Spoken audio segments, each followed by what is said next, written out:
Hello dear students. Last class में हमने विमीय सूत्रों के अनुप्रयोग पढ़े थे, डायमेंशनल फार्मूलाज के एप्लीकेशंस पढ़े थे, यूजेस पढ़े थे। ठीक है, उसमें हमने फर्स्ट यूज कहा कि किसी दी गई भौतिक समीकरण की सत्यता जांच सकते हैं, उसकी करेक्टनेस चेक कर सकते हैं। और करेक्टनेस चेक करने के लिए हमने कहा था कि लेफ्ट हैंड साइड और राइट हैंड साइड बराबर आनी चाहिए। अगर बराबर आती है तब हम कहेंगे कि वो समीकरण सही है, और बराबर नहीं आती है तब हम कहते हैं कि वो समीकरण सही नहीं है। तो देखो, कल आप लोगों को लास्ट क्लास में दो क्वेश्चंस दिए थे। एक तो कहा था तुम्हें कार्य ऊर्जा प्रमेय वाला फॉर्मूला, कार्य ऊर्जा प्रमेय का एक फॉर्मूला दिया था। देखो, ये प्रमेय हम 11th क्लास में ही पढ़ते हैं। तो W इक्वल आया था अपने पास half M V square minus half M U square. ये फॉर्मूला लिखवाया था कल, और तुम्हें कहा था कि इसकी सत्यता जांचनी है, इसे चेक करना है कि ये सत्य है या असत्य है, सत्यता जांचनी है। तो जांचने के लिए हमने कहा देखो, left hand side right hand side को बराबर करो। तो लेफ्ट हैंड साइड में अपने पास क्या है, W है। W यानी कि ये कार्य है, वर्क डन है। ठीक है, लेफ्ट हैंड साइड में W है, अपने पास कार्य है, और कार्य के लिए हमें मात्रक पता है, विमीय सूत्र पता है। क्या लिखा था हमने कार्य के लिए विमीय सूत्र? तो कार्य के लिए अपने पास था m1 L2 t माइनस 2। ये किसके लिए है? कार्य के लिए m1 L2 t माइनस 2। ये अपना देखो लेफ्ट हैंड साइड है। फिर राइट हैंड साइड में यहाँ बीच में माइनस आ रहा है, मतलब इसको एक सिंगल एंटिटी यूज करोगे, इसको सिंगल एंटिटी यूज करोगे, क्योंकि एम वी एम यू ये तो मल्टीप्लाई में है, तो गुणा में या भाग में होते हैं। तो हमने कहा था उनको साथ में लिखते हैं, प्लस माइनस में होते हैं तब उनको हम अलग अलग लिखते हैं। ये चीज़ हमने पढ़ी थी। तो देखो, राइट हैंड साइड में चले, right hand side first second लिखते हैं। तो RHS 1, उसमें देखो क्या 1/2 लेने की जरूरत है। 1/2 के लिए कोई मात्रक या विमा नहीं होती है, तो रह गया अपने पास 1/2 गुणा द्रव्यमान m गुणा वेग का स्क्वायर है, वेग का वर्ग है। देखो, v और u दोनों ही वेग है, वेलोसिटी है, लेकिन ये फाइनल वेलोसिटी यानी कि अंतिम वेग, ये इनिशियल वेलोसिटी यानी कि प्रारंभिक वेग है। तो इनके लिए अपने पास द्रव्यमान के लिए लिखोगे तो विमा क्या आएगी, m1। वेग के लिए हमें पता है मात्रक होता है मीटर प्रति सेकेंड, मीटर प्रति सेकेंड होता है, यानी कि क्या लिखोगे, L1 t minus 1, L1 t minus 1 होता है। फिर देखो इसका स्क्वायर है, सॉल्व कर दे इसको, तो क्या बना, m1 स्क्वायर करोगे तो पावर मल्टीप्लाई होगी L2 t माइनस 2। ठीक है, फिर आओ राइट हैंड साइड सेकेंड में, तो फिर वही 1/2 इंटू मास यानी कि द्रव्यमान इंटू वेलोसिटी स्क्वायर यानी कि वेग का वर्ग। फिर वापस वही हुआ, देखो वही आया कि m1 यहाँ फिर आगे अपने पास वेलोसिटी के लिए तो ये L1 t माइनस 1 का स्क्वायर, मतलब कि m1 L2 t माइनस 2। तो जो लेफ्ट हैंड साइड के लिए विमीय सूत्र आया वो था m1 L2 t minus 2। Right hand side first, right hand side second. तो राइट हैंड साइड फर्स्ट और राइट हैंड साइड सेकेंड में भी वापस वही विमीय सूत्र आया, मतलब कि लेफ्ट हैंड साइड बराबर राइट हैंड साइड से बराबर आ गया, बराबर आ गया, मतलब ये सही है।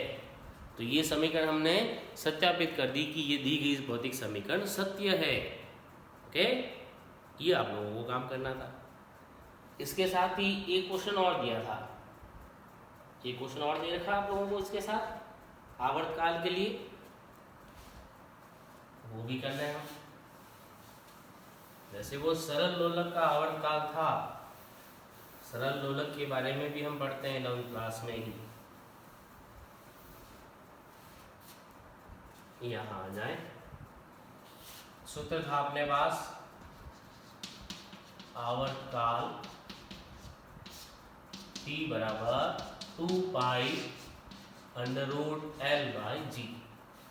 ये फॉर्मूला था, T equal to 2 pi root L by G. ये सूत्र हमने पढ़ रखा है। इसमें T क्या है? T समय है, T समय है। L क्या है? धागे की लंबाई, धागे की लंबाई, डोरी लेते हैं हम एक, इसमें स्ट्रिंग लेते हैं धागा, उसकी लंबाई।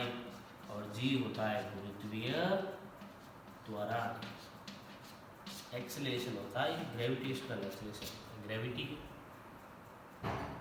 अब इन सब के लिए विमा हमें पता होनी चाहिए, और पता है हमने पढ़ रखी है। समय, तो समय के लिए अपना सीधा T आएगा, सेकेंड में मापते हैं हम, और एक बार ये T1 हुआ। L धागे की लंबाई, तो लेंथ के लिए अपना विमा क्या है? L1 है। फिर गुरुत्वीय त्वरण है, ग्रेविटी है, तो त्वरण के लिए हम क्या लिखते हैं? मीटर प्रति सेकंड स्क्वायर, मतलब L1 T minus 2, L1 T minus 2 लिखते हैं हम इसके लिए विमा, क्योंकि ये मीटर प्रति सेकंड स्क्वायर में मापा जाता है, और इसके लिए L1 T माइनस 2 आता है, ये याद रहे। अब देखो left hand side right hand side को सॉल्व करें, उसके अलावा ये भी ध्यान रखना, ये तो 2 पाई है, तो क्या 2 पाई के लिए कोई मात्रक विमा आएंगे? तो इसके लिए कुछ नहीं है, मात्रकहीन विमाहीन है ये तो T यानी कि लेफ्ट हैंड साइड बराबर अपने पास है P1। राइट हैंड साइड को हल किया हमने, तो वो अंडर रूट में है। देखो अंडर रूट में है मतलब घात कितनी होती है? घात होती है 1/2। कितनी? 1/2 होती है। मैं लिख देता हूँ पहले अंडर रूट के अंदर ही, L मतलब L1 बटा में है G, मतलब L1 T माइनस 2। हल करें इसको, तो ये L वाली घात तो कट गई, क्योंकि इसको L1 को ऊपर ले जाओगे तो 1 माइनस 1 0 हो जाएगा। किसी की भी पावर 0 मतलब उसका मान 1 होता है। और ये T माइनस 2 है, देखो T माइनस 2 को जब ऊपर ले जाओगे तो T की पावर क्या हो जाएगी? +2 हो जाएगी, मतलब रूट में क्या रह गया? T2 रहेगा। अब स्क्वायर रूट है, वर्गमूल है, वर्गमूल निकालोगे तो T की जो घात 2 थी अब कितनी रह जाएगी? T की घात 1 रह जाएगी। तो लेफ्ट हैंड साइड में क्या था? T1, राइट हैंड साइड में भी क्या निकला? T1। तो फिर से हम कह रहे हैं कि LHS is equal to RHS, और दोनों बराबर, इसका मतलब ये समीकरण भी सत्य है। ठीक है, तो ये हमने कहा था कि लेफ्ट हैंड साइड और राइट हैंड साइड जब बराबर आती है तब हम कहते हैं कि वो समीकरण सत्य है, और बराबर नहीं आती है तब हम कहते हैं कि वो समीकरण सही नहीं है।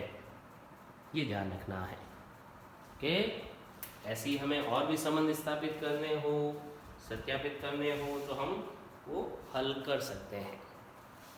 ठीक है, ये आप लोगों को कई बार क्वेश्चंस पूछे जाते हैं, और अपनी बुक में भी और भी कुछ एग्जांपल्स दे रखे हैं, जो NCERT की बुक है उसमें भी कुछ एग्जांपल्स दे रखे हैं, वो हम सॉल्व कर सकते हैं। अब आते हैं नेक्स्ट एप्लीकेशन पे, अगले अनुप्रयोग पे। एक एग्जांपल और लें इसका, पहले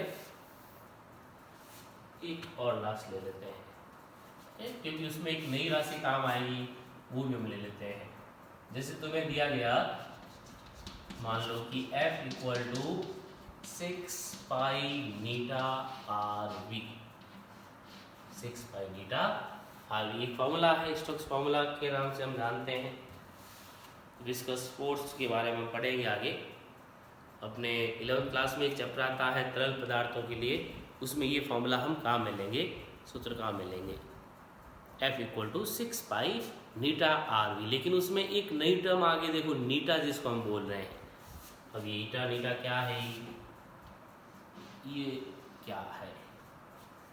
तो इसको हम बोलते हैं श्यानता गुणांक। क्या बोलते हैं? श्यानता गुणांक, कोफिशिएंट ऑफ विस्कोसिटी, श्यानता गुणांक बोलते हैं। अब बाकी सब के लिए तो तुम्हारे पास विमीय सूत्र ऑलरेडी होंगे, लेकिन नीटा के लिए तो अभी हमने निकाला ही नहीं। हमें तो याद ही नहीं है, तो हम कैसे निकालें? तो उस फॉर्मूले से निकाल सकते हैं ना। नीटा के लिए जैसे निकालोगे इस सूत्र से, तो देखो नीटा बराबर क्या बनेगा, F/6 पाई आर वी। सूत्र बन रहा ना, ये ध्यान से देख लें। नीटा equal to F/6 pi R V, सूत्र बन रहा है। अब इसकी सहायता से ज्ञात कर लो, ये करते हैं। F4 से तो उसके लिए क्या पढ़ा हमने, M1 L1 T-2 डिवाइड में 6 पाई, तो कांस्टेंट है, उसके लिए तो कोई मात्रा विमा नहीं है। R यानी कि त्रिज्या होती है, लंबाई का ही मान हुआ यानी L1, V मतलब वेग होता है, वेलोसिटी, तो L1 T-1। बार बार पढ़ रहे हैं इसको। ये हल करो तो नीटा बराबर M, तो देखो डिवाइड में कुछ नहीं, तो M तो 1 ही रहा, उसमें तो कोई चेंजेस नहीं। ये L1, अब ये वाला L1 इससे कैंसिल हो गया, ये L1 ऊपर जाके माइनस का हो गया, तो क्या रह गया, L-1 रह गया। ध्यान से देख लेना इसको। ये T वाला जो -1 है ऊपर जाके प्लस बनेगा, तो -2 तो ऑलरेडी था अपने पास, -2 + 1 मतलब कितना बचा, माइनस का 1, तो क्या रह गया T-1। बस ये विमित सूत्र आ गया। पहले हमने निकाल दिया इसका विमित सूत्र कि नीटा बराबर M1 L-1 T-1, ये ध्यान रखना है नीटा का विमित सूत्र M1 L-1 T-1। अब इस विमित सूत्र को यहाँ काम में लेंगे हम। यहाँ काम में लेने के लिए कैसे, तो हम कहेंगे लेफ्ट हैंड साइड बराबर राइट हैंड साइड करनी है, इसको सत्यापित। अब देखो इसका आंसर तो अब हम स्टार्ट कर रहे हैं। अभी तो हमने केवल नीटा का विमित सूत्र निकाला जो अपने पास पहले नहीं था, वो हमने ज्ञात किया। अब सत्यापित करो, तो लेफ्ट हैंड साइड में क्या है, LHS में अपने पास F मतलब बल है, फोर्स है, तो बल के लिए विमित सूत्र हमें पता है M1 L1 T-2। अभी भी हमने काम में भी लिया है, ये बल का विमित सूत्र होता है, फोर्स का डायमेंशनल फॉर्मूला होता है। फिर राइट हैंड साइड में चलते हैं, तो राइट हैंड साइड देखो 2 है क्या, नहीं, एक ही है, बीच में कहीं पर भी प्लस माइनस नहीं आ रहा है, और बीच में प्लस माइनस नहीं आ रहा मतलब ये अपने पास एक सिंगल एंटिटी की तरह कंसीडर होगी, इसमें कोई दूसरी एंटिटी नहीं आएगी। तो राइट हैंड साइड लो। अब उसमें राइट हैंड साइड में 6 पाई है, तो 6 पाई तो कांस्टेंट है, वो तो हमें लेना ही नहीं, क्योंकि कांस्टेंट के लिए अपने पास कोई मात्रा विमा नहीं होते। फिर आगे देखें, नीटा है, आर है, वी है, इनके लिए तो लिखेंगे। तो नीटा के लिए विमित सूत्र लिखो, ये रहा M1 अभी जो हमने निकाला L-1 T-1, देखो ये का ये हमने यहाँ चिपका दिया इसके लिए। फिर R हमने कहा त्रिज्या है, दूरी का मान है, यानी कि L1 हुआ। फिर V वेग है, मीटर प्रति सेकेंड, तो L1 T-1, L1 T-1 है। इसको सॉल्व आउट करो, तो राइट हैंड साइड बराबर M1 तो एज इट इज है L-1 + 1 + 1 देखो 2 हो गया, माइनस का 1 एक हटा दो, तो क्या रह गया L1 आया। फिर T के लिए T-1 powers will be added, -1 becomes -2, ये आया राइट हैंड साइड में। तो लेफ्ट हैंड साइड में था M1 L1 T-2, वही चीज आ रही है राइट हैंड साइड में भी, M1 L1 T-2, ये और ये दोनों बराबर आए, LHS बराबर RHS बराबर आया ना, ये left hand side right hand side बराबर है, इसका मतलब ये फॉर्मूला सही है। तो ये भी हमने सत्यापित कर दिया कि ये भी फॉर्मूला सही है। तो इस तरह से देखो, जो पहला उपयोग हमने कहा कि लेफ्ट हैंड साइड और राइट हैंड साइड को बराबर सिद्ध करना होता है। अगर लेफ्ट हैंड साइड और राइट हैंड साइड बराबर सिद्ध हो जाती है तो इसका मतलब हम कहते हैं कि वो सूत्र सही है, और अगर ये बराबर नहीं होती है तब हम कहते हैं कि सूत्र सही नहीं है।